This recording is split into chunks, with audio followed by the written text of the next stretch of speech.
Hello and welcome back to Chat and That. My special guest today is my very good friend, SirKapa. How's everybody doing? I hope you're having a lovely day. I am very excited to be able to yap my absolute head off, and who better than to get it done with the than the one and only Rozzachu. I appreciate it. So we're just gonna get started. Kappa, who are you? What do you do? So, my name is Sir Kappa. To those of you who are not aware, I am your resident demon of mischief, jester of hell. I go by many a title or name, but to the majority of people who know me, they refer to me as just Kappa. I've been in the content creation sphere since 2019. I would like to say roughly August. I've Hmm. been doing my own thing, transitioning over to as a VTuber and as a streamer. And at some point, right, I am now co-owner of a grassroots organization by the name of YoKai. Hmm. So a lot has happened within the last 6 years Yeah. of me doing this stuff, man. Yeah. 6 years is a really long time to be doing like just content in general. I completely get that because I've been doing content for so many years at this point. Um, so I'll kick us off with a quick question, Kappa. Hmm. So the audience can kind of understand how you've kind of come to know me. So how do you know me? Like what the heck happened? So I had just mentioned to you a minute ago, like YoKai, right? So Yeah. YoKai, it's its own, grassroots organization that hosts a community as well as you know, I'd go as far as to say a semi-professional organization of players Yeah. and all kinds of staff, commentators, and whatnot.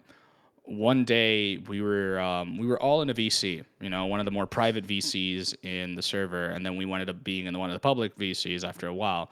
A bunch of people, myself included, were all just kind of chilling, just hanging out in a VC that is an inside joke for Uma Musume, but we refer to it as Horse Yuri. And the funniest part about that is someone mentioned a streamer that they had just fought against, one of our players by the name of Tenta, you're very well aware of, Hmm. friend of yours.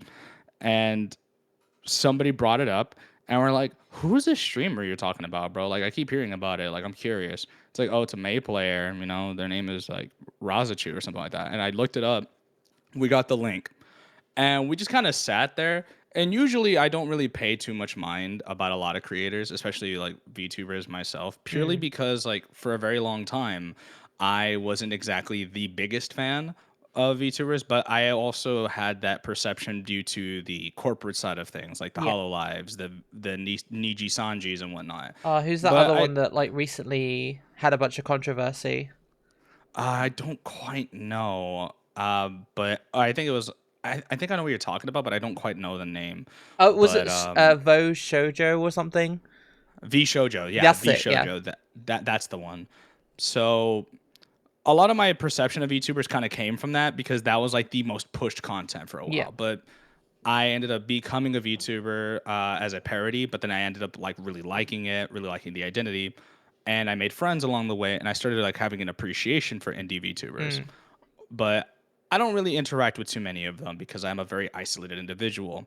But one day we did see your content. We were looking at you playing Guilty Gear Strive when you were playing in ranked. Uh, it was just like I just thought I didn't think too much of it. I was just watching it, but I'm like, you know what? I'll leave it on just to see what's going on. And there was a few points where I was just watching your stuff. I'm like, dog, hold on. You guys need to watch this. Some of the stuff that's going on is just really funny. And there was a point where I think there was like in the middle of your stream where it's just like, oh, she bust like she's just like, you know what they say, a bust a day keeps the doctor away or something like that. I don't even know. I don't know exactly if those were the exact words, but it was starting to get a chuckle out of me on a frequent basis. I was like, yo, you guys have to watch this. So I streamed it to the whole server who was there at the time. And at that point in time, there was like multiple people. I think there was like 6 people. It ended up Mm. being over like 15 people after we inevitably reached out to you. But it was so funny because we were just all there And it was a majority of yokai players and yokai staff who were just chilling there watching your stream. And we were just laughing for an hour straight because some of the things you would say were just so beyond me. And just sometimes you would say some things where I'm like, huh, okay. So this is what we're working with. Pulverizer then brought the idea, like, Kappa, we could do something really funny. I'd be like, do not do that. We are not about to reach out to a creator we just met today, but think about it, Kappa. It'd be really funny. Mm. After like a good 10, 15 more minutes pass, you say something really funny. It gets everybody just like laughing. After a while, I'm like, you know what? Pull the trigger. And that's when we reached out. It Yeah. was a fun time because at that point in time, there was a lot of negativity that we were kind of dealing with and a lot of just like bullshit that we just ultimately were like really facing in the community and the climate. Yeah. And that really shone like a really nice light on like the negativity, and it really brought an energy that we hadn't seen in a very good while from our collective side of things. Not to say that anyone in particular was in a very bad mental state, Yeah. but you see enough negativity, you start to get desensitized by it and you start to expect it. So when something new comes around and something fresh, something that really brings out the morals as well as like the spirits of things, Yeah. people tend to like really appreciate that. And I think the thing that really is always exciting about anything is when you're watching players actively learn, especially in the fighting game district, right? Yeah. When we see you like doing combos or we're seeing you do like actually doing things, it's so minimal, but it means a lot, and it's something that like as someone who started out like 11 years ago or even longer than that, these things really are something that like people get really excited about when they see progress happening in real time. Mm. And so many people are like, yo, we should try and reach out. Let's see if we can talk to them. And we brought you into that VC just Yeah. just to kind of give you an idea, like, yo, we're all just giggle shitting and we're all just popping off the entire time for like an hour and a half straight. Mm. But I'll tell the story from my perspective because like basically last year, so 2024, I bought Guilty Gear. And it was because I was like playing with a friend and whatever, and you know, I was like not very good at the game. But she was good, so we would just like play every now and then, you know, do a few rounds and whatever, and like sometimes I get the upper hand, but like most of the time she would just like smash me to the ground. I'm like, okay, cool, fair enough. But then I kind of lost touch with this person, and so I just kind of naturally drifted off from the game. And then like one day, it was just like a random day. I was like, you know what? I remember I had Guilty Gear. I want to play some Guilty Gear. So like one off, I was like debating if I should actually do it or not because it was such like a thing that's kind of outside of what I do usually. But I was like, you know what? Whatever. If it doesn't work, then I just won't stream it again, kind of thing, you know. So I'm Yeah. like, yeah, you know, because I think it was a Thursday I did it for. So like Thursday, whatever, play for a few hours, cool, you know, that was fun. Bye, you know.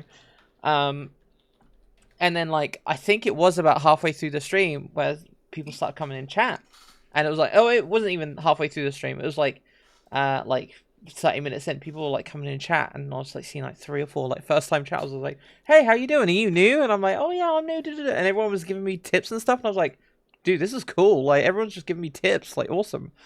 And like I was just yelling shit at the screen, just me. I think I was like, I think it It was was like, actually it was actually a Saturday, or like even of it was a Saturday actually. was it a I'm looking at it right Saturday? now. Yeah, it was on September 13th. It was on a Saturday, so it was on a Oh, weekend.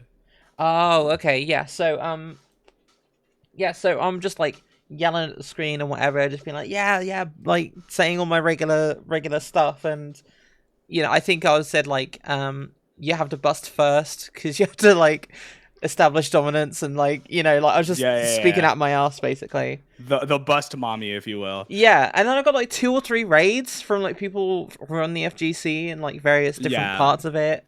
And like the stream just popped off, and then at some point, eventually, we opened like a scrim lobby, didn't we? And then I like think you did, yeah. I think that yeah, was like right around the time where we reached you in like a call. yeah, I remember like that was like I think you were just about to do it. You were playing some ranked, and then you opened up the scrim lobby because we yeah, all were like because you initiated the idea of doing that. yeah. And there was like loads of people in chat, and they seemed quite interested. So you were like, "Hey, join the VC, join the VC," and so we joined the VC, and we kind of popped off a little bit. It was kind of funny. And like it got to the 3 hour mark, and I'm like, dude, I can keep going. Like I'm just getting all this energy from everyone, and like the vibes are good. So why would I stop, right? Right. And you were like, if you want to go, you can go. I'm like, no, no, no, I'm having a great time, dude. I genuinely was having a great time. And Yeah, because fighting games, you definitely there does become a threshold where it's like, okay, this is definitely becoming a little bit tiresome. yeah, But especially because I think you said yourself that like I'm probably gonna go for like like for like 3 hours, maybe 3.5. Like that's probably a good point. yeah, But I think you had mentioned it in the middle of the scrims. It's like I think I might have to go at some point. But like I think that you just kind of hit the mentality of like maybe just one more, and that kind of just proceeded to be like another yeah. 3 hours of just gameplay. Which I never really did before that. I never really just did a random 6 hour stream, especially because I work full time. Hmm. So like usually 3 hours is like, okay, my energy's about gone. Like, hey, we got to a naturally good closing point anyway. It's about 3 hours. See you tomorrow, kind of thing. But actually, no, we just kept going and going and going because like I think there was so many people in the group as well that like I didn't have to speak all the time, which was good because then I could just kind of go with that a little bit longer because I can have those mini breaks in between, if that makes sense.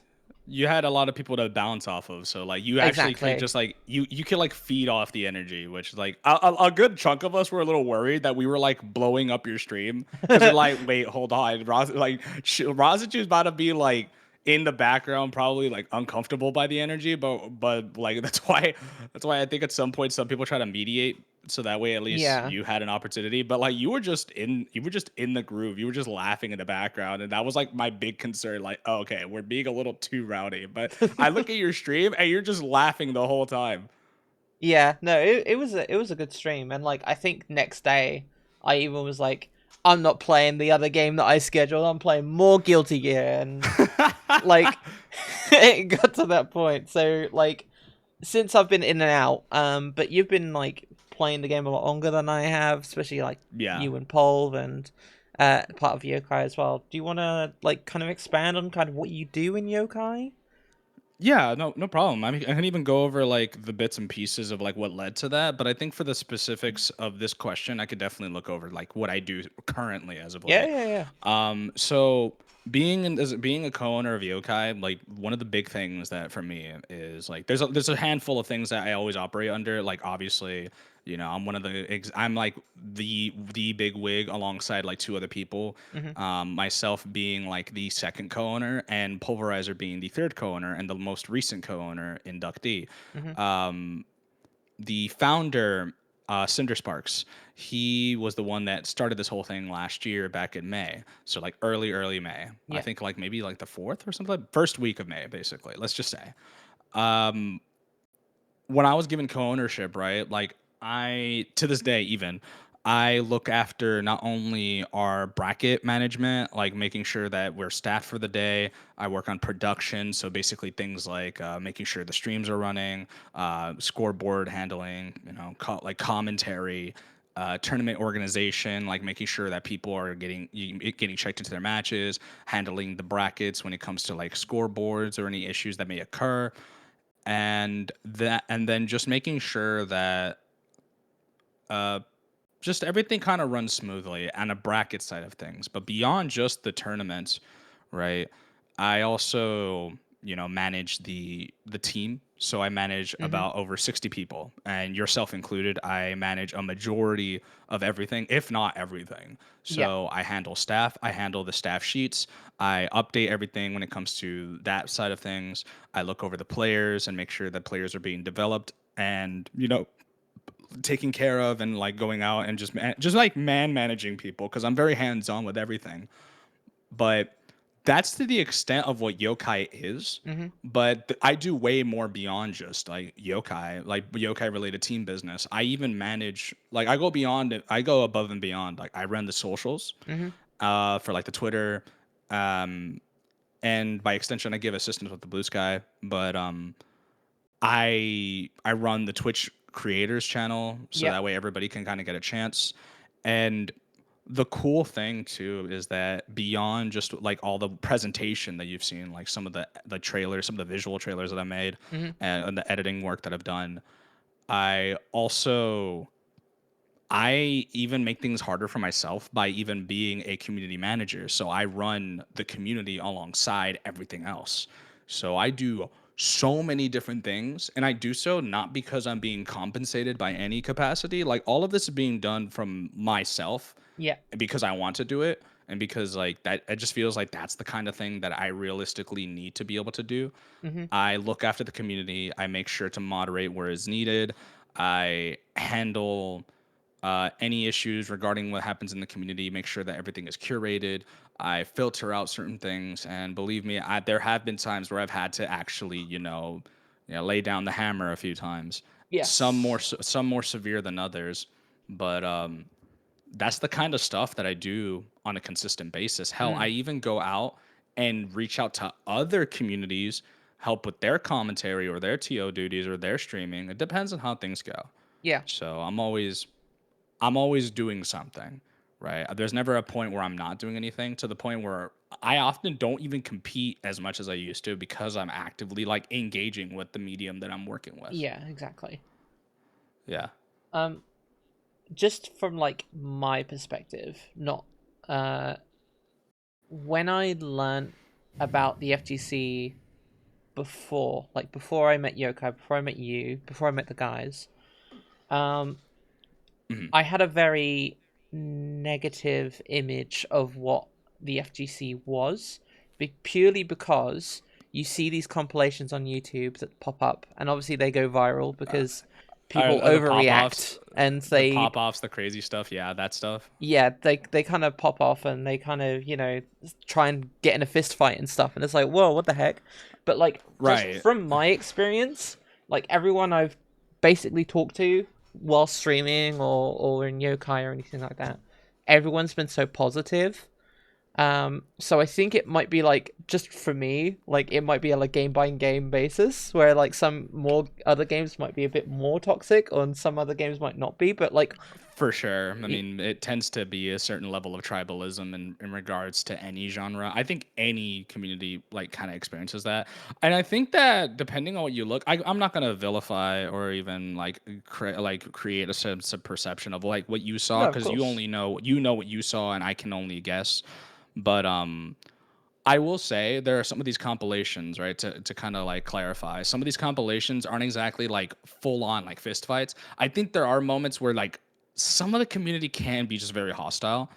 But that's more so just kind of considerable groups of people rather than like the whole medium as a whole. Yeah, But as per usual, any community is going to have its ups and downs.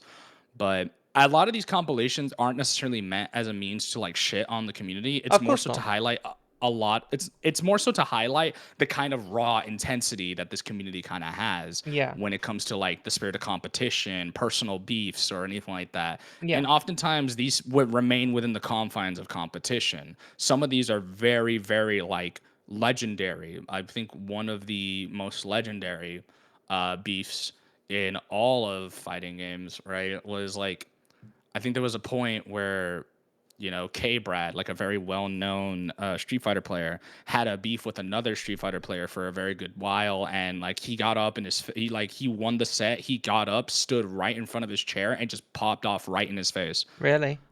Like he got like right in his grill too, and he was just talking the most shit, just looking him dead in the eyes, just like say something, talk that shit. And stuff like that is so entertaining and it's so crazy. Mm. Even one of the most recent examples of this, Punk the God. I know names like that are kind of crazy, but player of that caliber, he's a very, very well regarded, very strong, almost some of the one of the best players, if not the best, to do it, especially for someone so young.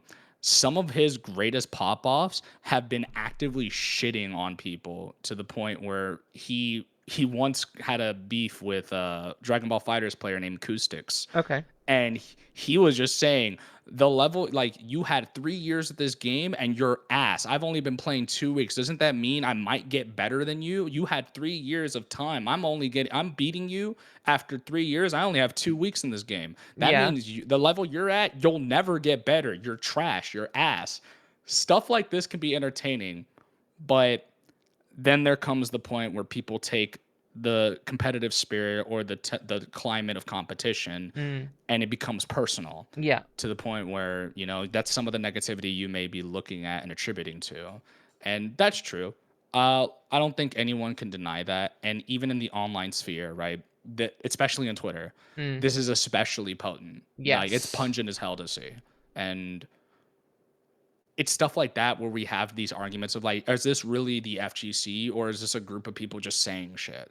Yeah. But You can't let like either way, one sour apple spoil the bunch type, you y- know. yeah, but people get very comfortable saying this on a frequent basis, Oh right? And yeah. I think that's why, I think that's where I see maybe where you're coming from. But, and I clearly agree with it.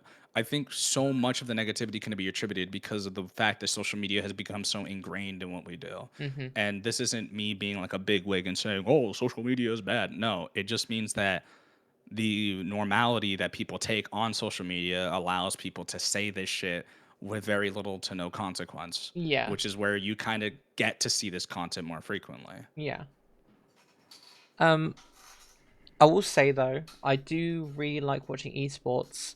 But I'm really upset, and this is not a slight against anyone, but I'm really upset. There's no kill la kill scene. There is no kill Oh, la there kill. is. Is there? There is. There is. It's just very niche. I see the concurrent players on Steam, and like I don't think it's higher than like 20. Like, It's because it's mostly because you got to understand it also is on like other consoles, they're on other platforms. Other yeah, people, of like, there are course. people who played on other platforms. But yeah, it's a very niche game. I mean, to put into perspective, do you know Def Jam Battle for NY? No.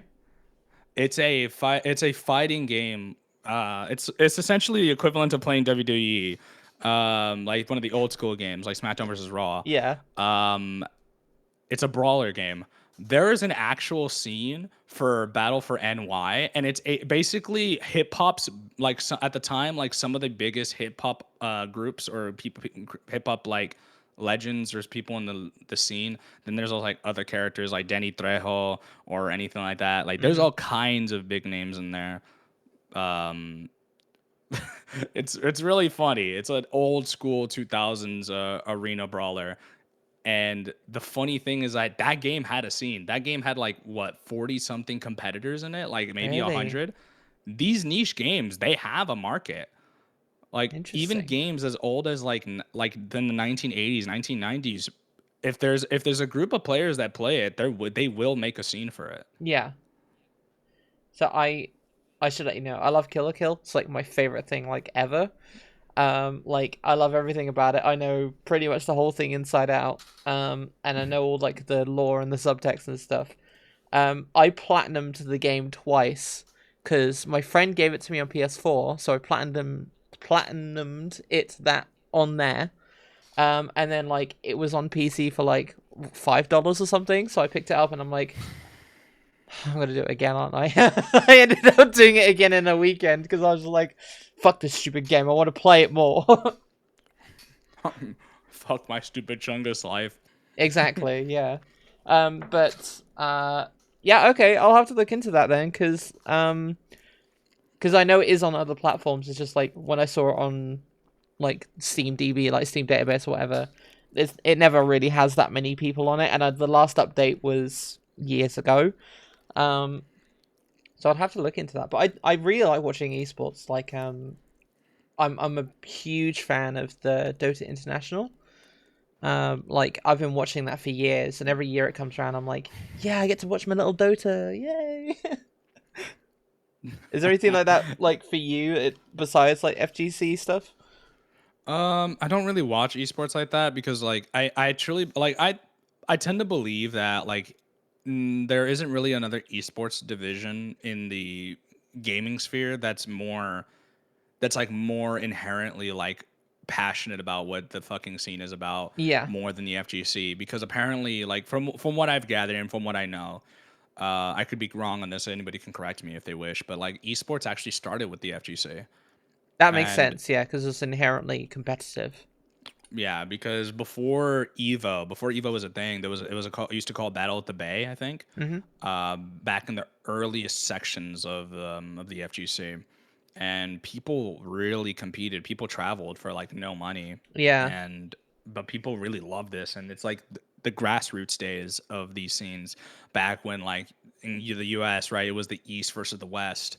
In a lot of these cases, right, there were like real rivalries and beef in a yeah. time when like you know, a lot of it was done for love, not for the money. Oh yeah, of course. And Yeah, while money is technically being poured into this scene in a way, it's still a lot of it is like coming out in the red. These events are always ran in the red. yeah, That's the thing. Whereas like all these other events, right? Like the Dotas, the CS:GOs, the Valorants, the yeah, Fortnites, all of these have big money purely because the developers and like the creators and whatnot, that gets poured into some real money, yeah. right? Whereas the FGC gets pennies to the dollar by Yeah, comparison. like the amount of like sponsors you can see on like a Dota or a CS or a Valorant like tourney, it's like here's a thing from Razer and here's a thing from, here's a thing from Logitech and here's a thing from some other guys and oh, it's sponsored by Monster and stuff like that. You just see that all the Yeah, time. mega corporations, right? Yeah.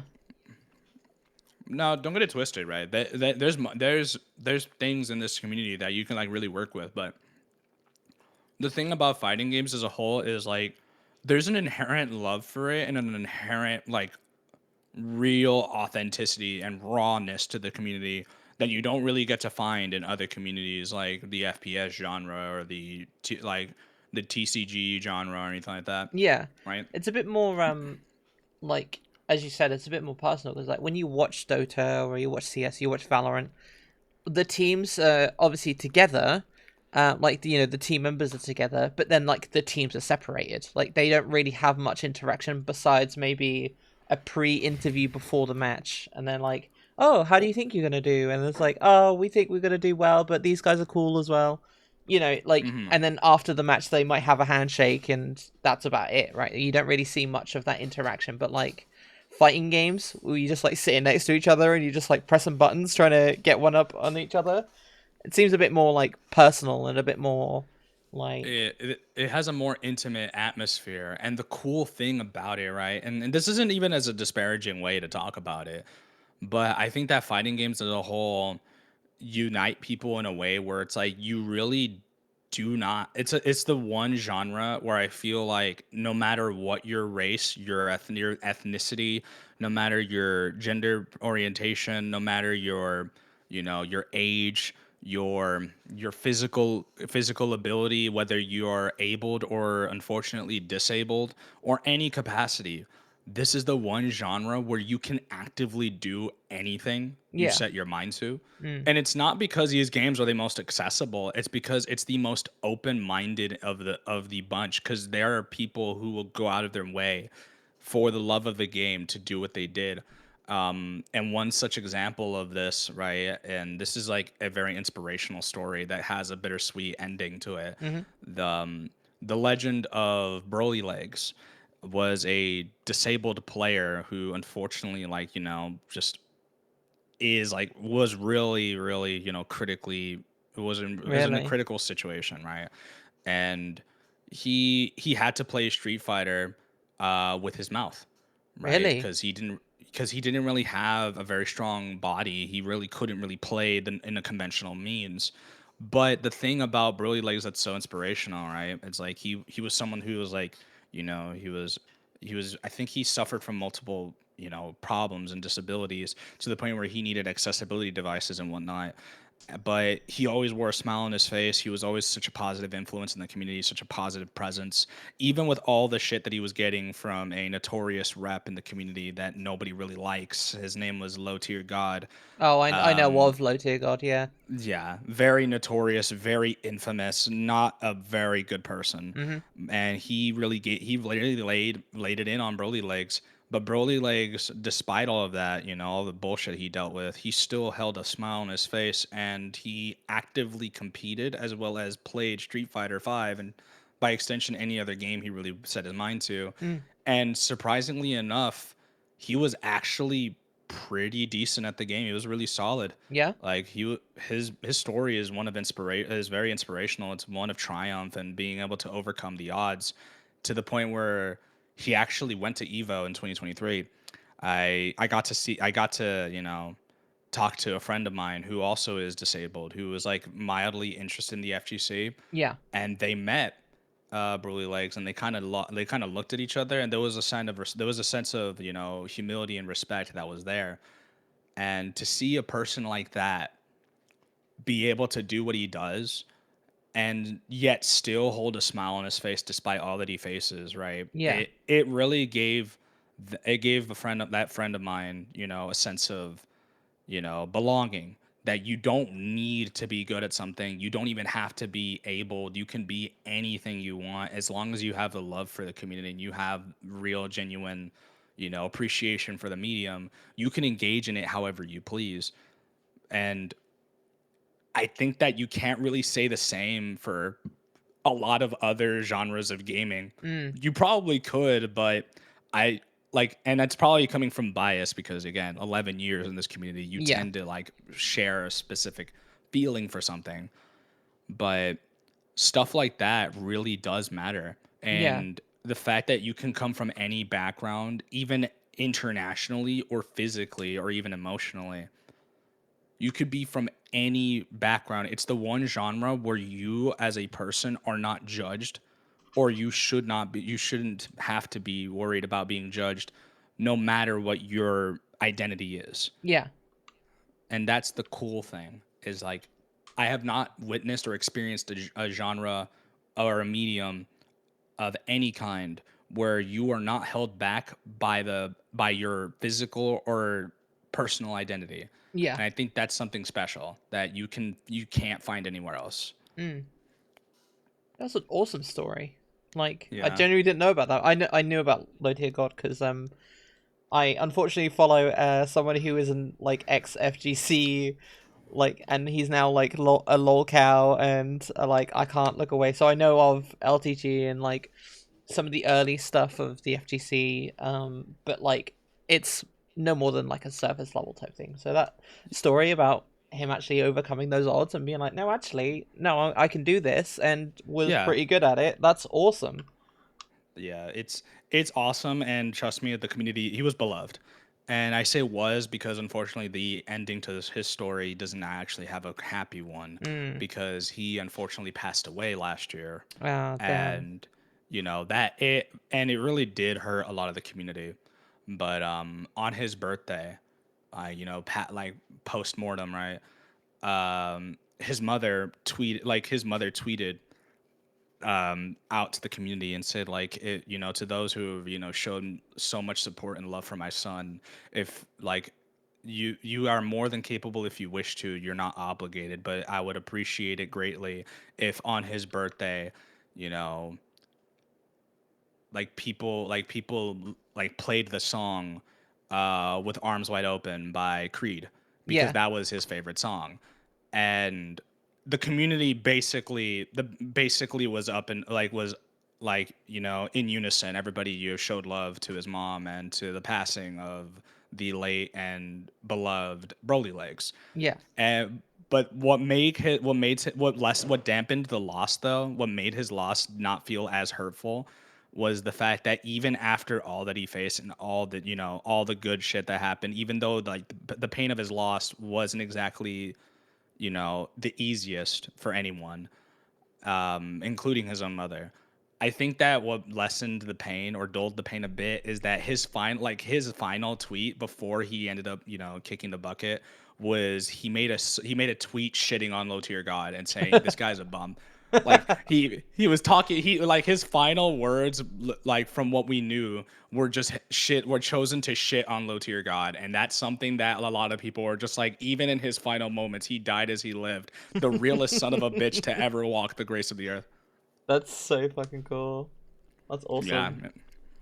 you know, and people love him for it. Like people love him and even still love him to this day and remember him fondly because of all that he's attributed to. And it's stories like that that really make the FGC feel like a wonderful place.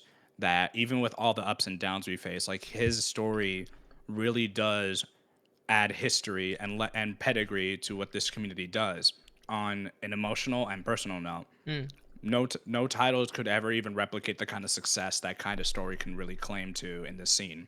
yeah, that's still awesome though. Like, just that's an awesome story.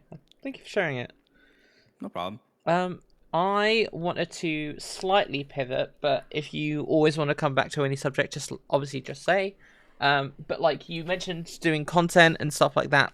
So I just wanted to ask you, what kind of things inspired you? Was there a particular creator or was there like anything that you went, no, I could do that? What kind of made you want to be a content creator? Um, it kind of just happened by choice, like by chance. Okay. You know, keeping on the theme of bittersweetness, right? I just came from a low point in my life, Mm-hmm. right? You know, I was dealing with a lot of personal baggage, and I think the biggest thing that really hurt the most was like, in addition to a lot of the personal baggage coming on a familial sense, there was also the baggage that came from the year prior, back in 2018, Yeah. where I just had relationship issues for over a year, from January leading all the way up to the late of November, which is like the 22nd or so. Excuse me. Give me a sec. That was weird. All right, back to it. So yeah, like that year was very hard. Yeah. And because the drama that I had to deal with, you know, I came out from a emotional heartbreak from a relationship I was in. I jumped into a rebound, and that was the worst mistake. Mm. It was one of my lowest moments as a person, as not only did I have so much drama on that regard, and it also showed some of the worst parts of myself that I had ever seen. Yeah. And looking in the mirror was not easy every day that I had to see that. And I was at the worst version of myself then. Yeah. Not just like emotionally, but like mentally speaking, I was the worst I've ever been. And I don't mean this as like worst off. I mean like like I'm looking at myself and I don't even like what I'm looking at Yeah. because I see some of the most ugly, vile versions of myself I've ever seen. And to see that kind of person I saw in the mirror, it made me feel, you know, it made me feel disgusted seeing the kind of person I was, and just disappointed to see that this is the person I've become. And it was ugly. And I felt some of the worst demons resurface, and it made me consider some extreme thoughts. Yeah. Luckily, I never did. I was fortunate that at some point, you know, in November, it slowed down, and I was able to find some reprieve, albeit seldom, but still.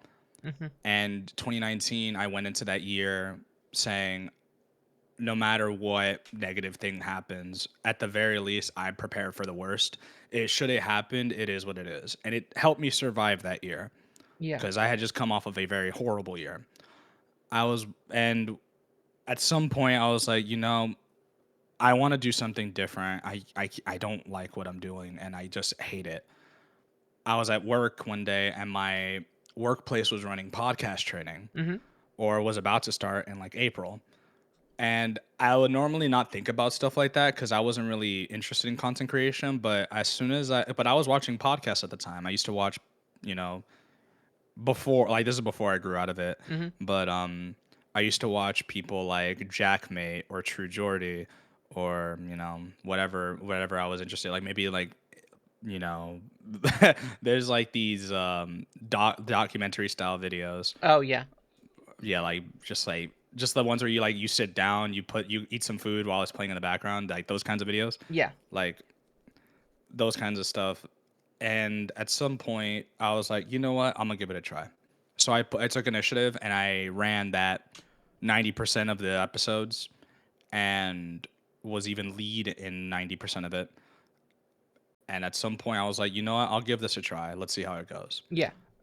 Eventually, I started as a commentary channel, and then I eventually moved on to gaming because I couldn't really, do the content I was doing. Mhm.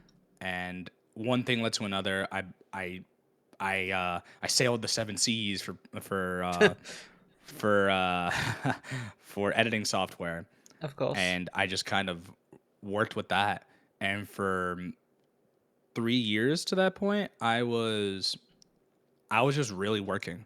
I was just pushing a lot of content out. I was really working hard, Yeah. really making videos left and right. And I was making various different styles of videos, working with different equipment, working with different computers at the time.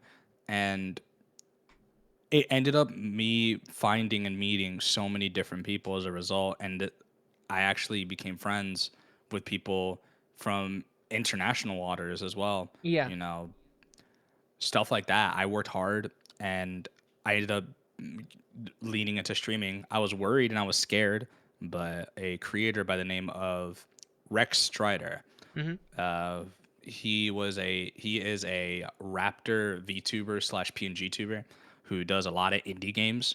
Yeah. And because of that, I sat down with him and I was like, "Yo, I'm not sure. I'm like worried about it." He's like, "If you ever have time, I'll sit down with you and I'll help you get started." He gave me a rough outline and a rough template to look at, and he gave me a baseline. Like, if you work with these things, you can adjust accordingly. This isn't the best, but at least it gives you something to play with. Yeah. And I rolled with it. And for 3 years after that, like 3, 4 years, I just rolled with it. And because of his words, I was able to actually, sit down and make something of it to the point where I became a VTuber over time.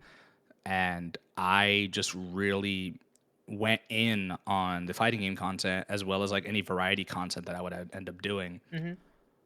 And over time, I ended up getting enough attention from certain people and ended up building a name within the YouTube sphere to an extent, right? To a lesser extent. Yeah. But as I was streaming on Twitch and then building up my repertoire on Twitter and whatnot, I actually met a lot of people because I was like my heavy involvement with the FGC. Mhm.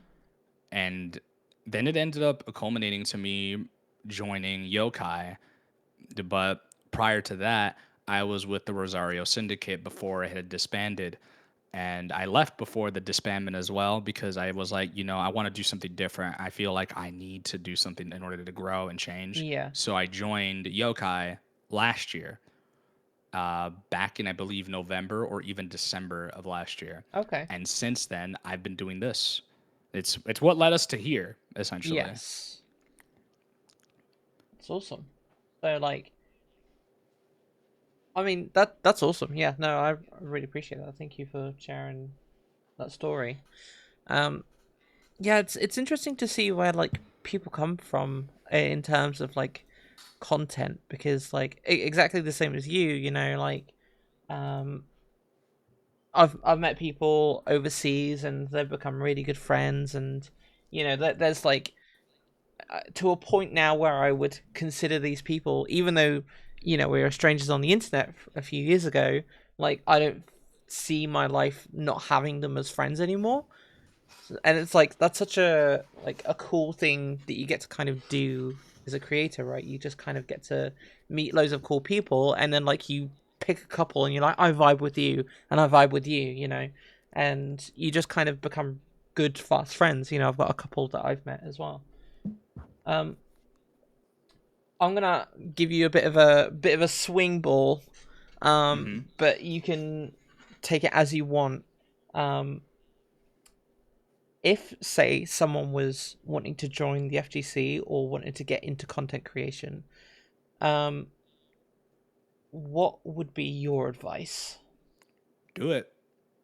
Do Have it. fun with it. Like just no, like just straight up. Like the easiest answer to this is just do it. Mm, Like if I think anybody who has any innate desire, if they're not worried, if they're not sure if they should do it or not, like yeah, just do it. Like just genuinely like dip your toes in it. See what happens. You never know. And you don't lose anything for trying.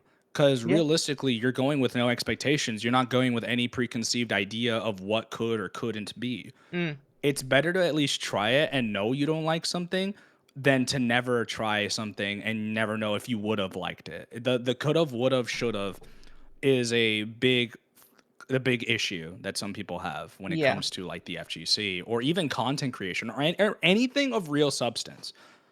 It's better to at least try it and it not work out than to never have tried it at all. Yeah. Because it's not like I'm in a place where I'm exactly the most successful in my department. And I'm not some big name either. All of what I do is very niche. Yeah. All of what I do is not exactly like getting me money. If anything, I've poured more money than I've earned. That like and it's not even close. Yeah. Like the ratio between money earned versus money like invested is wholeheartedly in the red. Like there is not a point where I'll ever make any of that money back unless I actually just perform out of my mind. But Yeah. even then, all that money and all that time, all that investment, it's because of what I do and because of what I care about. It feels like I'm earning in a way that makes sense to me and it really feels right to me. Mhm. Even if it's not the most lucrative thing to do, it's the love that this scene has given me Yeah. that I do what I do. I earned and I learned a lot from my 11 years of being in this community and making friends and building connections and all kinds of stuff. And I think that holds more value than any monetary gain ever could. Yeah. But obviously, anyone wants to make money. And I feel like if you really want to push yourself to do that, then by all means. But if you're trying to dip your toes into a community you're not very familiar with, look it up, see some videos, see some Mm, things that you like, check out the games, right? If you're like, oh, that game looks cool, look up some tournament stuff, play yeah. the game. If you don't want to play the game, check to see if there's anything nearby, go to locals. Like, Mm, there's all kinds of ways that you can engage this medium that don't need you to even leave your house. yeah. That's the cool thing. Yeah. Just, A lot of this stuff you can just find online, and there are so many resources. Like, just especially even like just if you were interested in doing content and stuff, there's so much stuff out there now. Like we're at a yeah, point now where it's like, if you need something, there will be an it's there. answer. Yeah, there will be an The age answer. the age of information is now. Like the Mhm. age of information has always been, and even like to an even lesser extent, right? Just as an inclusion. There's one thing that I'm even working on right now, like not actually in the moment right now, but it's a document that I've made, and it's not the perfect document, right? But it is a document that it states Nagariyuki's season 4 iteration of counterplay, how Yeah. to best work around that, the do's and don'ts, general decision making processes, his mechanics, and all that other stuff. And it's to me, it's up to date, Yeah. and it's even including tech that I've even done myself or even created, Mhm. and I'm making it so everyone can see it. And to some extent, people will be like, why would you give that kind of stuff to people if like, what if we end up not being able to do as well? Well, in my Yeah. honest opinion, if you're winning purely off of ignorance of alone, then you're not really developing and you're not really growing as a player, Yeah. or you're not worth the money something is printed on. Yeah. And it tells me you're not good enough because you refuse to be better than this. You rely on gimmicks and nothing more. You can Mm. rely on a gimmick, but if you actively give yourself like that self entitlement of like I'm the shit, but at the moment that this information leaks, you're all of a sudden nowhere near as good. That tells me you're a complacent player and you don't deserve to have that kind of success. Yeah. That's I'm that's something like I very much like watching speedruns and speedrunners, and I'm very much part of like a I'm not a hardcore, but again, like when I see like SGDQ or AGDQ roll around, and I'm always like watching some of my favorite games getting speedrun, right?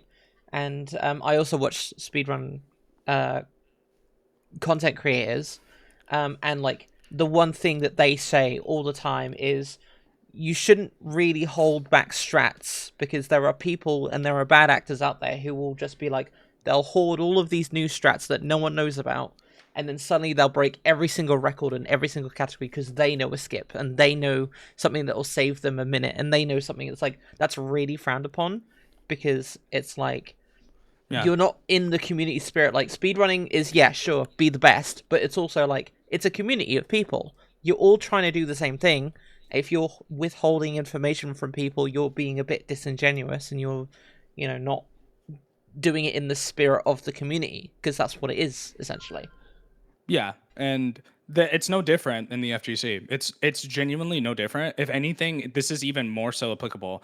Now, granted, in the spirit of competition, right? Like there are some things you do withhold because you do want to win. Yeah. I think because like there's money on the line, you traveled all this way to be able to do that. Of course, you're gonna hold some information, but like the cool thing about the FGC is that because this information is readily available, people are going to discover it some way or another. Yeah. And people are going to be like, how the hell did this work? How the hell does this function? Somebody's going to figure it out, or the person who used it is going to tell you how Mm-hmm. this works.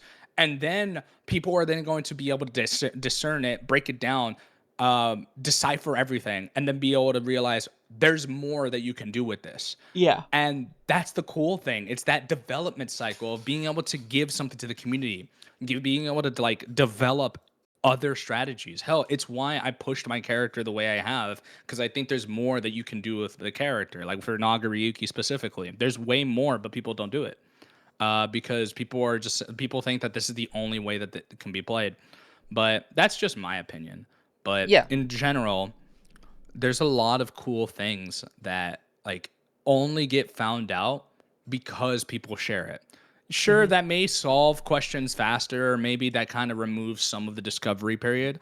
But the cool thing about these things is that it's a way for the community to engage with one another. Mm-hmm. And even the top players, right? It's a way for top players to be able to engage with the community and say, "Hey, by the way, this is what I did. This is how it worked. This is my thought process behind it, and this is why it's as strong as it is." And then it's up to the community to make sure, like, do with that information as they see fit, whether it's correct or not. That's where people can go, "Hey, by the way, this thing you said was good is actually shit because all these other things." And that puts people in check. Yeah. It's a nice way to humble each other and but also engage with one another in a way that makes total sense. It's a way for people to really grasp the genre and really just share the more effective ways. There's always going to be an optimal way to do things, but sometimes there are things that beat the optimal way, Yeah. and then that becomes the new optimal way. Yeah. But it's from player to player. A lot of it's accessed by execution. If there is a executional way to do it and it's hard but it's really good, people are going to learn it. But if there's a way that you can do this that doesn't require nearly as much effort but still holds a certain way to do things, people are going to lean into that one instead. Yeah. It's situational, it's contextual, right? Yeah. Because the easier one could be way better, or it can only be way better but it hurts in one other area, like Mm-hmm. for speedrunning. Yeah, I was just gonna say speedrunning, because like sometimes you'll find this huge skip, and then like suddenly there's a whole new category around it, because people who were running it before liked doing it without that skip, and that skip fundamentally changes the run, so they have to make a new category for it. And then people who want to do that skip, they can go and do that skip in a different category, and they can be competitive in that. But then like someone might not find that skip very fun, and they might go, actually, no, I like the fact that, there's a bit more tech that we have to do instead of just skipping it. So we're going to keep doing that tech in this side of the speedrun community. Yeah, everybody has that's why the idea of player expression is an important thing. Like player expression is something that you can never like account for on a freaking basis, Mm-hmm. because all this information is objective. But even then, it's subject to change, Yeah. right? All this information does is tell you shit. It doesn't tell you the grander picture, though. It doesn't tell you, oh, if you do that, like, it doesn't tell you, like, how would I feel as a player? Or how should I feel as a player? Yeah. It's matter of fact, it's to the point, it doesn't consider your feelings on the matter. Hmm. But the players do. Yeah. And those feelings get hurt very frequently. It's why people have various different strategies. Hell, there are even people who take the notion of what all this stuff is and they think, what if all of this is wrong and we're doing things backwards? What if I can do something like that's way beyond what we know, and that becomes the better thing, and that's Yeah. where new discoveries get found. That's where new glitches get found. That's where new stupid shit gets found Hmm. because people think, yo, this is actually, and then people find out, wait, this low key breaks the game on its head in a Yeah. way that like nobody knew. And it fundamentally changes not only the structure of how the speedrunning works, but it changes the entire antithesis of how to do something. It could like it's one thing to lose seconds. It's another thing when you lose hours. Yes. That's another thing, right? Hmm. When it goes from, oh, this is like a 5 hour speed run, or this is a 1 hour speed run. How the fuck do you get an hour? And then the next time, how the fuck you get 30 minutes? Yeah. 10, 5, what? Like Yeah. stuff like that is groundbreaking. And that's when the community starts to like really get excited. Like, holy shit, who's this person? How did they do it? Hmm. Yeah. That's the cool thing about it. Luigi's Mansion is a bit like that because it was thought that you couldn't do skips and whatever, and now in like an any percent run, you can just like do the first boss and clip into the floor, and then you can walk around and you can drop down all the way to the basement, and you can walk to the boss fight and be done in like 10 minutes, like easy. But like that game used to take like a good couple hours to get through because they were playing it as the developers intended. And so, like, obviously they were coming up with their own strats, but then they saw that and they were like, huh? How do you do Luigi's Mansion in 10 minutes? Yeah. Like, Yeah. It just sounds so chaotic, but that's like the cool thing, right? And going on the topic of speedrunning, I remember there was a speedrunner back from the old God of War days where I forget the guy's name, but like he was heavily frowned upon for a while, but oh, then because really? the admins didn't really like him. But like this dude would find, exploits and and like ways to beat the game. He found so many groundbreaking discoveries that to the point where even like people who normally were doing really good were like, how the fuck is any of this possible? And the cool part is like there's even there's even a glitch where you can get infinite magic. Okay. And then in the same way, he would be like, I'm not gonna do it with infinite magic. I'm gonna find another way to do it. Like Is this the same like, person just finds new stuff. is this guy called like Raxor or something? I don't know. I I don't. I know who you're talking about because it was like the classic God of Wars, right? Yeah, the classic God of Wars. I Yeah. think it's Raxor. I'm not sure. Like he had a very edgy profile picture at the time. God, I gotta Um, look this up now. but Guy like, who broke God of War speedruns. yeah, it's really interesting. Like the stuff that I liked watching that. I sometimes look back at Satvara, apparently. Svetvara. Yeah, there you go. Yeah. Oh, the guy who made the video that I watched is called The Rixer, which is where I'm getting it from. So, no. Yeah. Yeah, Satvara is his name. Yeah, Satvara, he is a legend in the community. Like that player is a well-known legend of myth because the shit that Satvara was able to find was so crazy that like nobody in their right mind would have ever thought to even try it. And even with all his discoveries, right? He still kept making more. Yeah. And to this, like, I don't know if he's still doing it, but like, he would find discoveries, and then people would be like, holy shit, this is so cool. And then he would be like, hold on, I'm not done yet. He'd find groundbreaking tech to use, and then he would be like, yo, this isn't good enough. I'm gonna find something else that doesn't require like these crazy exploits. And then he'd find like major skips in so many fashions. It's like, okay, after a while, you start to question how the hell is any of this even working? Yeah. Because there's no way he's not cheating. But no, this is all possible. It's just that it's freaking hard. Yeah. But he did this almost like as if it was simple. I yeah, that's awesome because like I just love stuff like that because like I went out of my way to learn some Breath of the Wild speedrun stuff, and there's this trick called bomb smuggling. I didn't Yeah. do it in like because I did like a challenge video with a friend that we were racing each other in Breath of the Wild. Um, and like I wasn't using any speedrun strats. It was literally just any percent, and we took like 5 hours. Well, I took 5 hours to do mine, um, which is not a good time considering the any percent for Breath of the Wild. But I was like, yeah, I did it in one sitting, whatever. But I learnt a couple of speedrun tech, and it's like it's such a like when you know how to do it, it's so easy. But like when you're just like if you've never seen it before and you're just watching it and you're like, how does he have a bow and a bomb and why is he flying across Hyrule right now? you know? Yeah. It's so interesting because that's the kind of thing that like even in fighting games people are like, okay, how the hell is this tech working?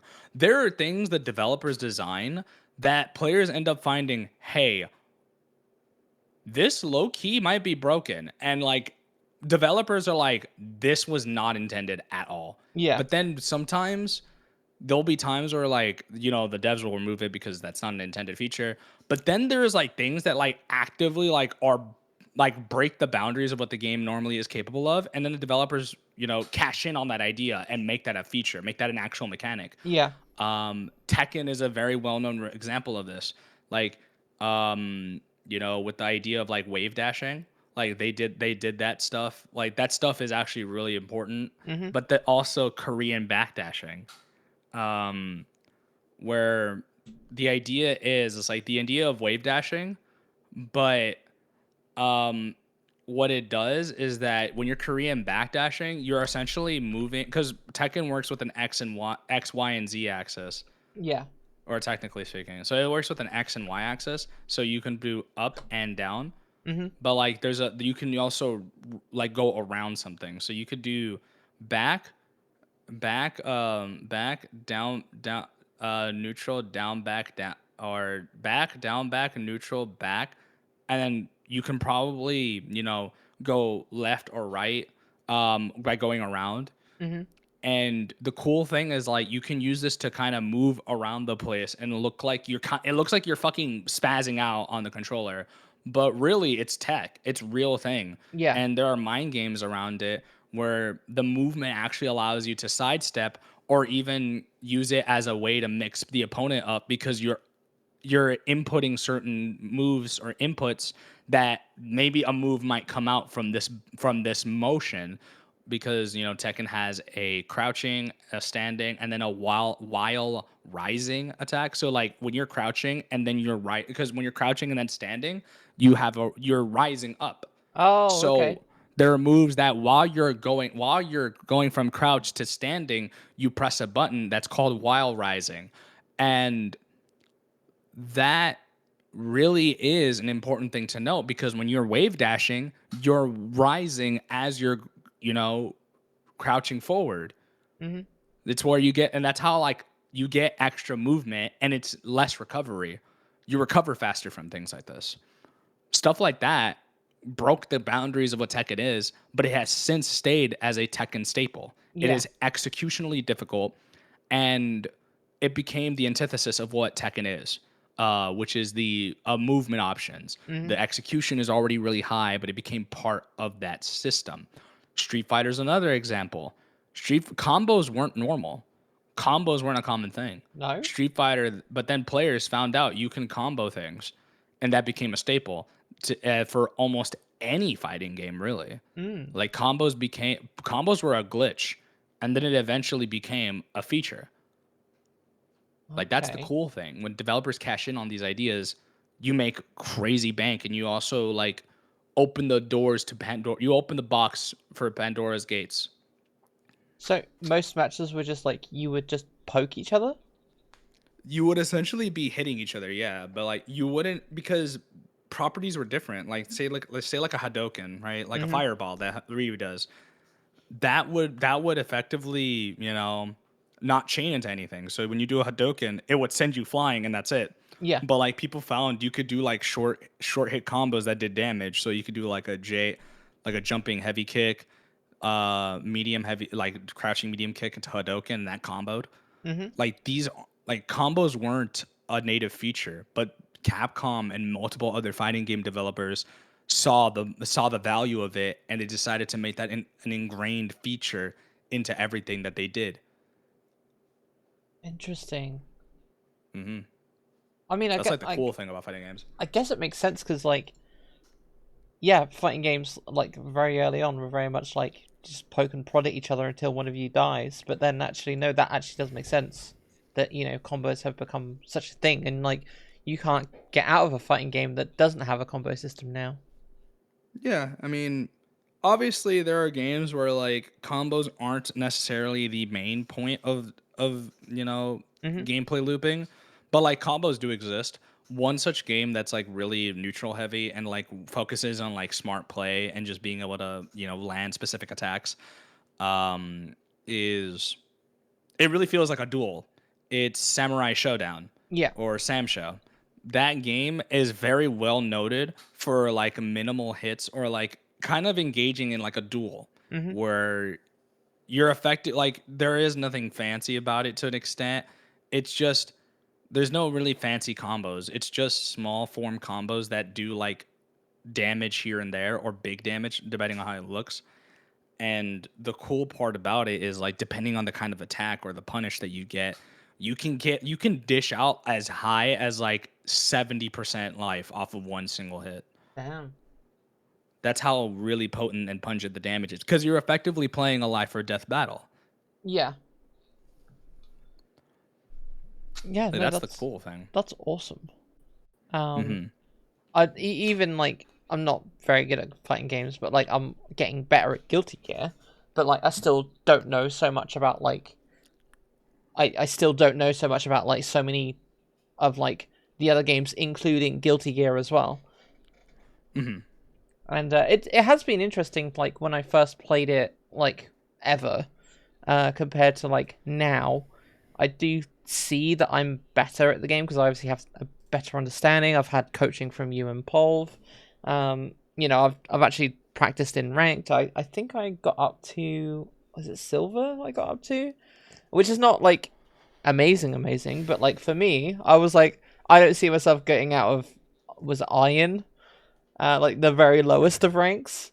Um, so like from that, I'm like seeing the improvement. But then like I see some of these like when yokai are doing a little tourney or something, and I'm seeing everyone schmixing each other and stuff, and I'm like, what the fuck? What happened? I just blinked, Yeah. and like suddenly the other person is dead. Like, huh? Yeah, it's really cool, man. Like when you start to see higher levels of play, that's where you start to really appreciate being a spectator. Mhm. And like me being a commentator, right? Like I've experienced a lot of the play that's there. I'm experienced against some of these players, or even like some of the players that are like in North America or EMEA or anything like that. I can't say I'm like super high level, but like I hold my own pretty well against like a large chunk of this community. But one thing is that you really come to appreciate the genre when you start to see people do things that you typically cannot do, Yeah. and you're like, I want to do that. That's cool. Yeah. That's like the end goal. But even then, like you think, oh, I did this, that's cool. But somebody made something that's just way cooler now. I want to learn that. And it's just a constant race to see, can I do this? Can I not do that? And Yeah. even if you can't do it, there's ways you can make the things you do feel cool or fun. Mhm. It doesn't have to be the most optimal thing. The genre itself allows you to curate to your experiences. Yeah. And going back to the topic of like if anyone's a new player to the genre, one such thing I think a lot of people, you know, get the misconception about is like, and especially this is a big call out to some of my FG brothers and sisters, or even in between, or like the non-binnies. If a new player is coming into the scene and you see that they're really interested, but they don't exactly know what they're talking about or don't Mhm. don't really understand it, do not backseat. It is a killer of motivation and it is a killer of interest. Yeah. You got to give them time to breathe and you got to let them experience the game. If they ask for help, you got to also remember giving optimal shit or telling them what to do isn't going to help because we're looking at it from the guise of people who are experienced. Just because you know the game doesn't mean you're a good teacher. Yeah. Which is why you got to give people the innate ability to register the information, but allow them to discern whether it's good for them. Once they really invest time and say, I want to learn, I really want to sit down and get better, that's when you could really start laying in some information. But be gradual. Don't Yeah. just dump it all on them, because you can give them the most optimal way to do stuff, but what are they gonna do with it? They don't know the meaning behind it. They don't know why it works. Yeah. Because if they notice it doesn't work, they're gonna blame you. Like, you guys were telling me it works. Why isn't it working? Yeah. Well, you got to do it this way. Well, I'm doing it this way and it's getting me killed. They don't know, Yeah. because they don't know the mentality. You gotta give them time to proceed and learn and figure out. Oh, that's why that works. Mhm. Give them stuff they can reach for. Little by little, it's breaking little hurdles and then giving them something harder to do. But that comes with time and that comes with investment. If they don't want to learn any of that, who gives a shit? Yeah. They can have fun. They bought the game not for you, for your experience. They bought it for theirs. And I think players should be able to curate to their experiences first Yeah. before anyone else's. Yeah. I did have like, and like it's not a call out or anything. I'm not upset by it, right, or anything like that. But when I did my first stream, people were like, oh, you know you can like 6p and you can 5h, and I'm like, I don't know what that means. I am on a Yeah. PlayStation controller.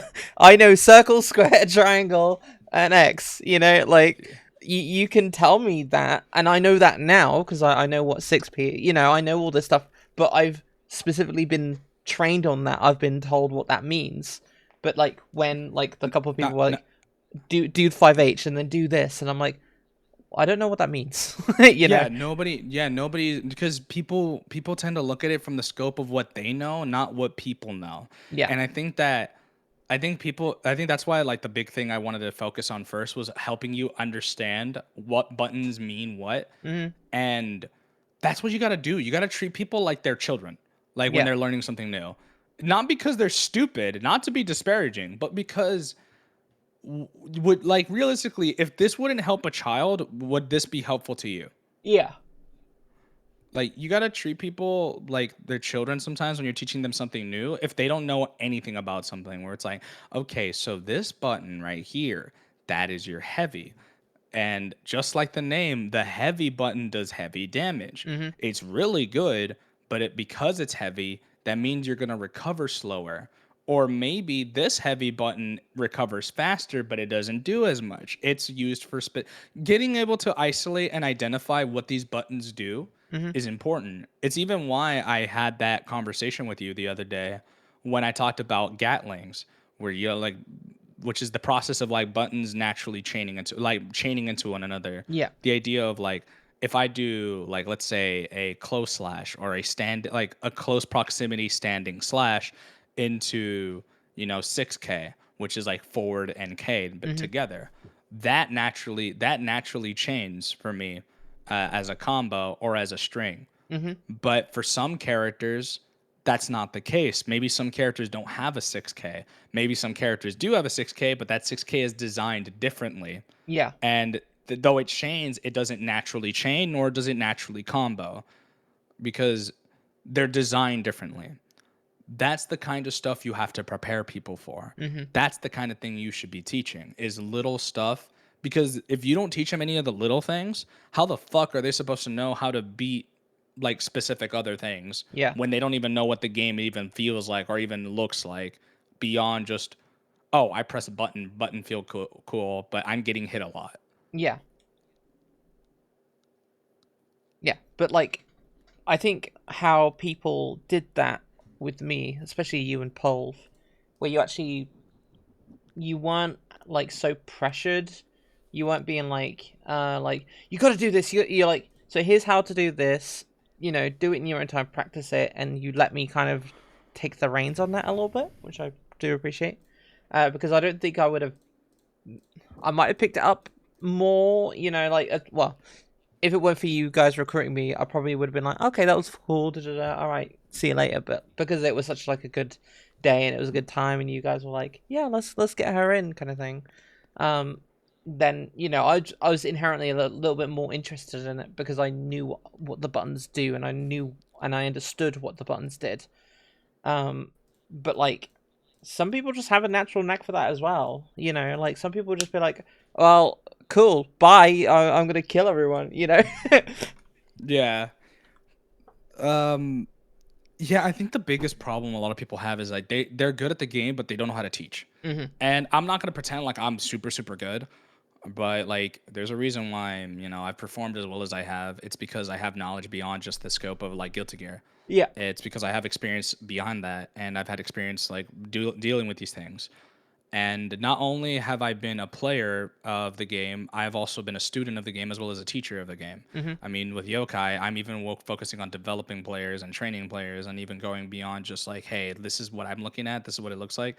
I don't know the whole character cast and what they can do, but like from what I could see, this is what I'm seeing you do. Hmm. Why are you doing this? I'm asking questions, Yeah. so that way I can further help in addition to that. And but I know the characters' toolkits. I just don't know like how good they are, or like specific matchups at times, Yeah. because I don't play that character. I play my own and nothing else. Hmm. But for your circumstance, I've had a lot of experience prior to you to teach people this Yeah. stuff, Yeah. and this is why I run a Metafy, because I think that I run a starting with basics tab as well as a mental tab for free, because I don't believe in paying like charging people to learn something as a beginner if they're learning the basics or trying to get in. I do charge for everything else, like more serious stuff, but Hmm. other than that, I don't really charge. And if I stream, I don't charge people. If they happen to ask me for games while I'm streaming and I say yes, I'm not going to charge them. Yeah. Like, why would I? Because I'm streaming. You caught me when I'm not coaching, so I Yeah. can I can basically do whatever. But with you, the way we did it is we looked at it this way: you don't know much of the game. You don't know much about the game, but Hmm. I want to introduce you to the things that like on a surface level you kind of do need to know, but then eventually we need you to understand this so that way we can get to the fun stuff. And Yes. giving you that understanding of like, oh, this is what this is, and this is how this could help you with all the fun things you do. Like your this is why like Pulverizer was there. I'm there to facilitate the general idea of the game, Hmm. and Pulverizer's here to establish how that general idea works with your character specifically. Yeah. And I wanted to at least help establish, okay, this is why this works. This is why this character functions the way she does. Yeah. This is why these special moves work, or this is how this button sequences into this button does that. And introducing the things that you can have fun with, and then wondering, okay, why is this so fun? Hmm. And establishing in a very important way, hey, this thing is really good. You should press this more often Yeah. because it's really good. But if this good thing doesn't work, here's other good thing. Hmm. Like you got to treat it like instead of as a list of chores, you got to treat it like a fucking activity. Like, oh, I kind of like that. It's a bit tough, but I can do it. Hmm. You got to give challenges, but give them in a way that like even if you're not good at it now, like make that like you got to be able to give credit, and you have to also, this is a big one, and I think anyone in their right mind doesn't like this one bit. People don't like to be, put down for not being able to do something the first time. Yeah. Exactly. And people are innately ingrained into believe, like especially when they're receiving help, people innately are ingrained with the idea that I'm sorry I can't do it, or I'm sorry I suck, because they reserve themselves. But that's where you have to step in and say, hey, you're new. You got to look at the scope of, you got to look at everything from the scope of a beginner. You're not going to be good at this. Hmm. But it's not because you're a shit player, it's because you're new. Why don't disparage yourself just because you don't know something. Yeah. You're going to get to learn it over time. You'll learn eventually, but you don't have to learn it right away. Hmm. But here's the things you can learn right away that are readily available to you. And Yeah. even if you don't remember them, you can always ask later. Yeah. That's the thing you got to do. You got to encourage people to do something. But if they don't want to do it, they don't want to do it. That's their fucking problem, not Yeah. yours. Exactly. Um. Yeah. No. That's just general good advice for if you're teaching anyone anything. To be honest. um. Yeah, you gotta encourage people to do something. Otherwise, like people aren't gonna stick around, and more importantly, you scare people off. Yeah. It's like because when you don't like nurture someone, it kind of comes off as a little bit like gatekeeping. It's even worse and compounded even worse when you play with people and people are telling you and like you when you learn from someone who is objectively better than you, Hmm. right? Or you play with people that you're like, oh, I want to learn, but like why? Like especially when you're comparing yourself to other people. That is the killer of motivation. Don't compare your progress to someone else's. Everyone learns differently. Yeah. There are people in this scene who are prodigies, and there are people in this scene who are well within their 30s who still don't even have anywhere near the level of skill that some 15 or 16 or 17-year-olds have in this scene. And Yeah. that's fine. Hmm. I know people who are in their 50s still competing and at the top of their game. Yeah. And it just so happens to be that little Timmy is also pretty good at the fucking game. But that's fine. Yeah. That's the beauty of like the scene is that it doesn't matter the age or the reason. The genre is for everyone. The FGC is for everyone. Yeah. So and if you compare yourself to everyone else, you'll never be happy. You'll never be able to like feel the weight of your achievement. Hmm. Hell, I would rather be happy celebrating the success of a player being able to actually learn how to do a basic combo than to see someone regress as a person because they didn't win their fifth title in a row. Yeah. Like sometimes the weight of expectation holds us down, holds us back. Hmm. And you got to be able to encourage someone to say, hey, things are fine. And even if you're not at a point you want to be, do you really have to be there to prove yourself? Like, who are you Yeah. proving it to? Yeah. You're right. I have just noticed the time. So I think we should head towards wrapping it up. But I before we end, Hmm. I have two questions for you. Right. Go One, for it. uh, do you have any closing thoughts? Do you have anything like that? Do you have any parting wisdom to bestow upon myself and or to the community? And two, where can we find you?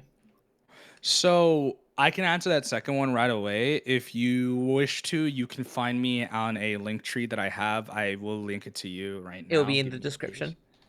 Yep. So let me grab that link real fast. So I have all my socials linked on this link tree at the moment. You can find me on Twitter. You can find me on YouTube. You can like if I ever post anything, you can find me on Twitch. And not only that, I also have the socials for YoKai, so you'll definitely see me there. As you know, I'm always in the Discord, just Yeah. kind of chilling, and I'm very active in that regard. Mm-hmm. So you'll see me very frequently within the community, and you could always just say hi. I'm not a stranger. I'm always willing to listen to anybody who actually has any questions, and I always engage in this community and engage in content creation whenever I get the capacity to. I mean, Yeah. just recently we did a peak stream on your Twitch, We did, yes. so We that did. was fun. I got to Uh, slightly bully you, which was great. That was funny. That was really funny. I was getting absolutely bullied, but that's the fun part is like you can make friends along the way. Yeah. But closing remarks. This kind of goes hand in hand with beginners, so I'm gonna and like newcomers Mm-hmm. or even existing players, right? This is a very big piece of advice that I'm gonna give, and it comes in multiple parts. Anytime anybody comes into a game or a community or anything like that, or they really get good at something or whatever, right? I Mm-hmm. always tell them the same thing for, and it's going to come in multiple parts. Number one is learn to have fun before you learn how to be better at Mm-hmm. something. Because if it's not fun to do, then why are you torturing yourself to do something? Yeah. The second thing is Um, don't worry about the opinions or compare yourself to other players when it comes to your growth. Because that will actively kill your desire and your motivation to want to improve or even to invest time because you're actively looking at why I'm not here or why are they there but I'm not here. It's good to ask questions and to look at reference points, but it's not good to look at it at the lens of I'm not good as X player, Mm-hmm. so I'm never going to be good. you who gives a fuck about X player? X player does their own thing and they worked on their own stuff. Yeah. It doesn't matter if you're as good as them. Be as good as you want to be. So by extension, curate your experience. Mm-hmm. I'm on 4 if I'm not mistaken. Um, 4 is don't take unsolicited advice. Yeah. If people are trying to help you with something, but you didn't ask for it, kindly decline it and just focus on you. Mm-hmm. If you, unless you personally asked for something or at least you accepted such advice, never take unsolicited advice, Mm-hmm. because these people do not like these people, even though that's not inherently that by design, it's not always malicious, but like I think that people who inherently give unsolicited advice don't really have consideration for boundaries or Yeah. even respect you Mm-hmm. enough to ask you. So never take unsolicited advice in any capacity, unless you yourself are like, you know what, sure. Yeah. Number 5, if you're upset at a game, your first instinct should never be to whine, complain, and rant on Twitter or any social climate. Turn off everything Mm-hmm. and take a walk, breathe, Yeah. eat something. Because trust me, by the time you, like, God forbid, you make that one tweet and all of a sudden now you're well known, but for the wrong reasons. Mm-hmm.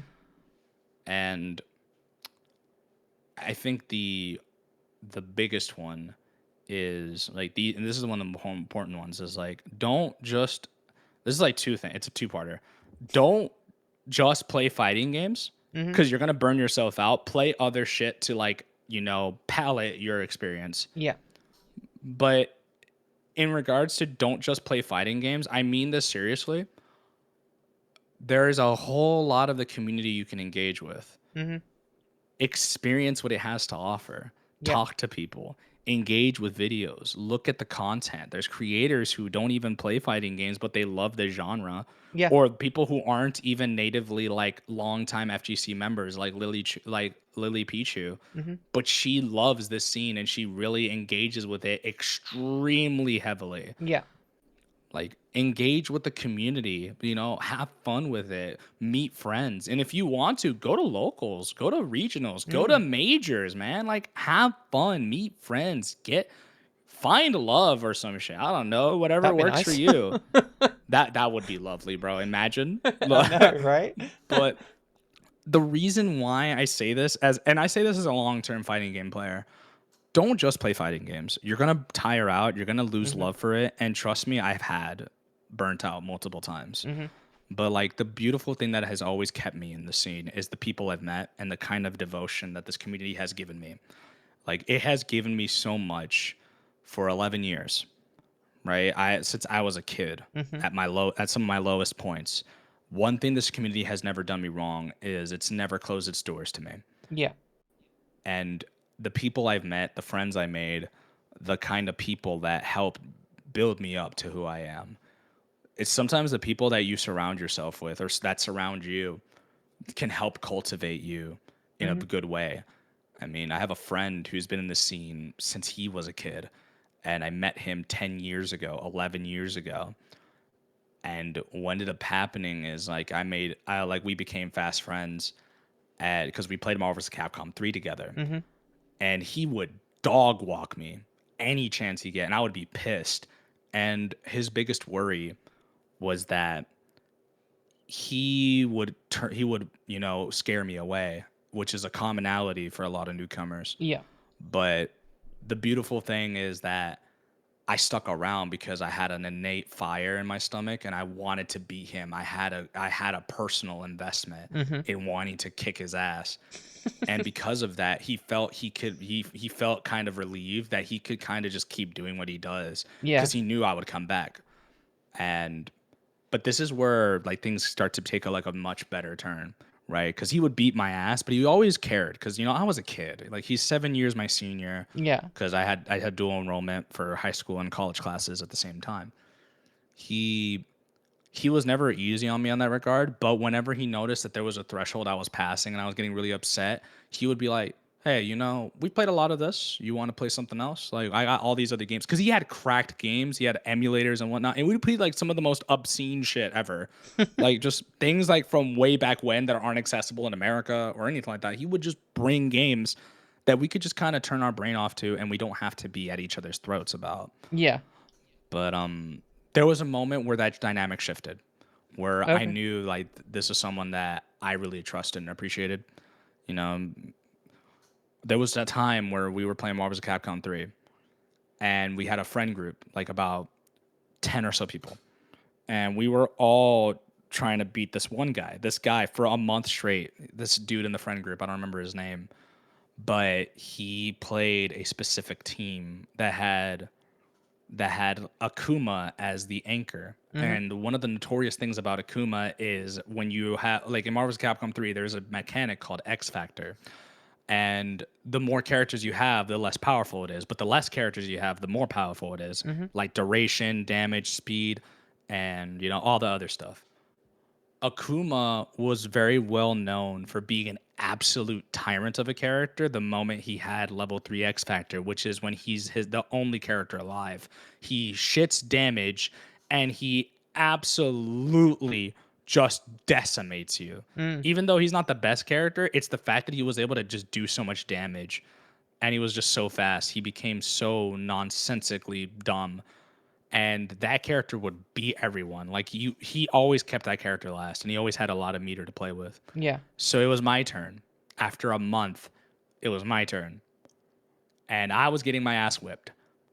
But somewhere along the line, I was playing Iron Fist, and at some point, I was just saying, "Fuck it, we ball." And I did like a pummel rush that he has, and there's a thing in fighting games when you hit more than one character. So you hit the main character and then you hit the assist. Mhm. So you hit two characters for the price of one. That is called a happy birthday. When you, I know, funny, but when you hit all three characters, it's called a Merry Christmas. Of course. And if you kill all of them, and have a Happy New Year or Yeah. something like that. Mhm. Um, I did a happy birthday and I killed his main character. Now then because his assist was hit and he's forced to recover. Like usually when they're in the background, they recover their life. Yeah. He didn't get the opportunity because his character came in. Now that total life that he had is stuck to where the last threshold was.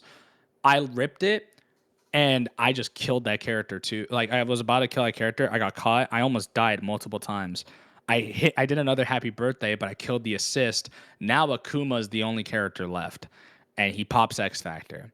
Normally I would lose in this situation, but this day in particular, he dropped combos because he was feeling the pressure. And this 15-year-old kid, this 15-year-old Kappa, did the unthinkable, and I let it rip one last time. And last hit interaction, I was on my last hit. He had still a reasonable amount of life, but his X Factor just got lost. Mhm. I let it rip, like one interaction apiece, and I reversaled I invuled right. I used a move that was invulnerable Mhm. and just flat out beat him. It was the noise that these guys made, bro. Like the pop off was so real. Like just that all that energy is just people like in a room, grown ass men, by the way, just in a room, just fucking jumping and bouncing and just like popping off. I felt that, and in my chest, I stood up and I was like, "I'm the fucking best, yeah." And the same guy, the friend of mine that I was talking about, that I've been friends with over 10 years now, like he saw that, and normally he would the guy that would dog walk me was the same guy who was gassing me up the whole fucking time. Yeah. And he grabbed me by my collar and like my shoulders, he shook me and he's like, "You fucking did it." and and we were like, oh, like that type of stuff, right? You take a guy who you would always kind of be frustrated with because of that kind of shit that he put you through, but to have a guy like that in your corner be able to put you down but also lift you up, Yeah. it gives you that kind of energy, that kind of resolve, and that really does like become a moment in time that kind of resonates with you. It's been 10 years and I still remember that moment cuz that really ignited a real love for what I do with the community, cuz a guy like that just randomly in my life pulled up. We were just like small friends, and then that can be like a real major bonding experience Mm. to have a moment like that, to the point where that became the catalyst for down the line 8 years later when I went to my first ever Evo. And then the year afterwards, we went together. Like he and I, we went to like Evo together. It was my second time, but it was his first. And he had never gone to a major, so this was the first time we get to experience it. He and I were there, and for him, it was a very important moment because he got to see the same kid that he used to dog walk and Yeah. see how far he excelled beyond just what he knew, and to see like how far I've since surpassed him, but he looked at it as a way of like, I'm glad he is where he is. And there wasn't a point where he wasn't in my corner. Like I was losing in certain sets and he would be right on my shoulder. He'd pat my shoulder and be like, dude, it's fine, you're good. I'd hear him even though I was locked in, and I would feel his presence. Yeah. And when I would win, he let me know like, good shit, dude, you really did well. Like he was always there. That guy that I knew 10 years ago is still my friend to this day. And it's amazing the kind of energy and the kind of love that comes with this scene, because that kind of stuff is not something that's uncommon. That is a frequent thing that you are capable of achieving and receiving in a community like this, especially with how openly accepting a lot of people are of specific backgrounds now. The LGBTQ Hmm. especially is a lot more open and like a lot more openly accepted. Neurodivergency is a lot more openly accepted. More players of different genres are more openly accepted. But that man really, gave me my desire to want to push forward and really engage with this. And it's because of that, his investment to like, stick around. And I thought it'd be a really fun time. We went together. That entire experience, that entire event solidified to me that my desire to still be with this man, be with this man as a friend. Damn, that sounded more intimate than it needed any right to be. Like my decision to still be that man's friend, like even a whole decade later, right? He would call frequently. He pulls up to my servers. He supports what I do, and he always lets me know like, hey, how you doing? He's always calling me up. He's always letting me know how, like, he's always checking in, always making sure everything's Hmm. good. And he's always like, even though he's not always the most level-headed person, not level-headed, but like not always there and doesn't really understand things often, because he doesn't really engage social media, so he's not always educated on certain Yeah. things. He means well. Yeah. And that event really showed that my his friendship really did mean something to me, because we shared the same room.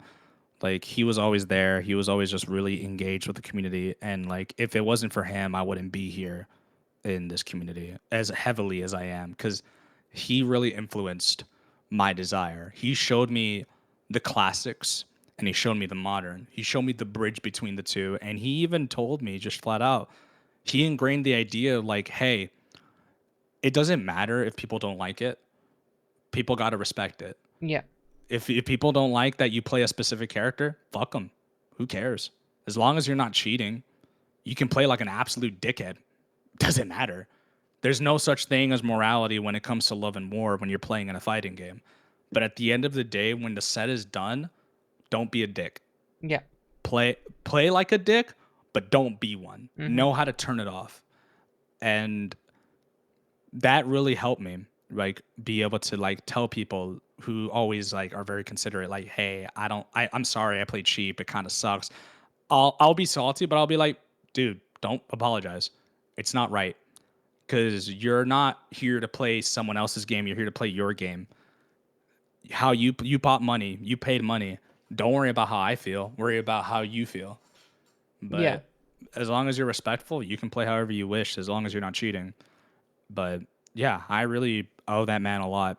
And because of him, I was able to be introduced to a scene that really showed me the best that it had to offer. Even the worst, but it's never done me wrong. And even if it has, I don't think that it was enough of an impact to ever dissuade me from ever giving the love that this community deserves.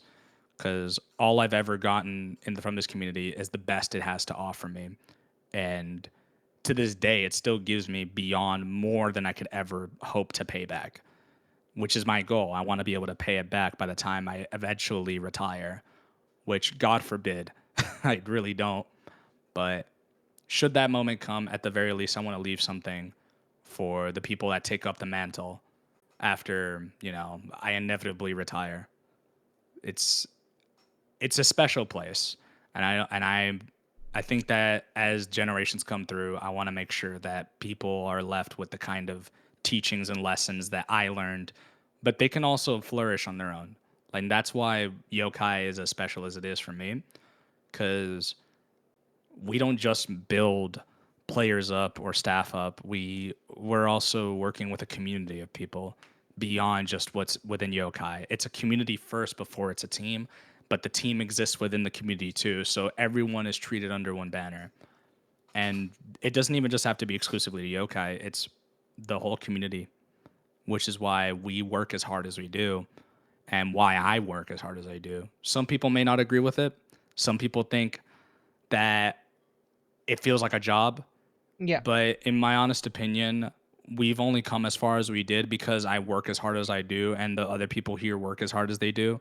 If anything, their work has attributed to more success and their ability to dedicate themselves to what we believe is the right thing Mm-hmm. has done so much for yokai and for its image. And it's why we have a foothold in this community now. Like it's why we can stand on our own 2 feet. Yeah. And even if people don't like it and people don't always like agree with it, it's not about getting people who just want to do this for shits and giggles. We want people who not only really care about this community, but can realize that that like myself and other leaders, we want to put everything into this. We want to put all our beings into this, and Yeah. we wouldn't ever bring people who don't feel like they're willing to put a lot of themselves into this community. Sure, it may be sound toxic, but I didn't come into this for the idea of money. I don't always have money to contribute, but I got a whole lot of love and I got a whole lot of investment. It's why I do what I do free of charge. Yeah. And I would never ask anybody to put that kind of effort if they weren't willing to do so. It's why people are some type of way about it without even naming names. Because again, I don't like creating or stirring drama. Mm-hmm. But if I wouldn't ever do something, why would I ever ask the same of other people? Yeah. It's why before your skills as a person, your assets to a team or to the community, what matters most to me is what do you bring as a person? Because take away everything else. If that's all you bring to the table, doesn't work. Yeah. I've learned a lot, and it's because of these people in my life that I've learned, and I want to take these teachings that I learned to be able to teach others. And I talked about it with like being a teacher versus a student. I was a student of the game. I still am.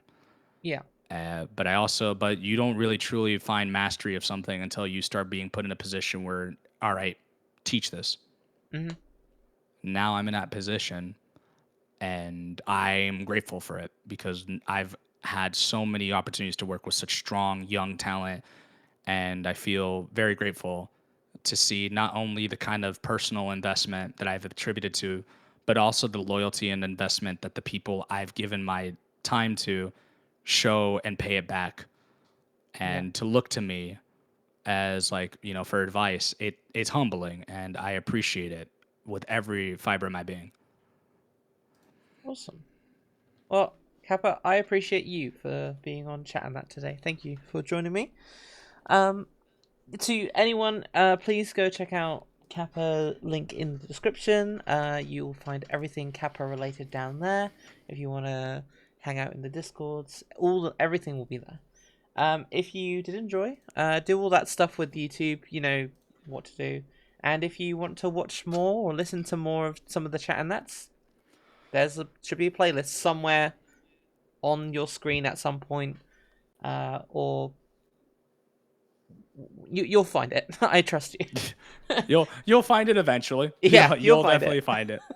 Kappa, thanks for Yeah, joining but me. Really appreciate it. And no yeah. problem, man. Like I appreciate all the time, and I appreciate like the effort that you put in. So I thank you to everybody who does pull up and just see this stuff out. I really appreciate it, and thank you, Chu, for giving me an opportunity to be able to talk about this because I could talk about it for hours. I could talk about it for years. It's lovely, but for now, I'll just leave it at that. But yeah, it's been lovely as per Yeah. usual. It's always a lovely time when we ever hang out. So take care of yourself, and hopefully I'll see you next time with whatever we do in the future. Oh yeah, definitely. Have a good day, everyone. Bye bye. See you later. T- Bye. Take care.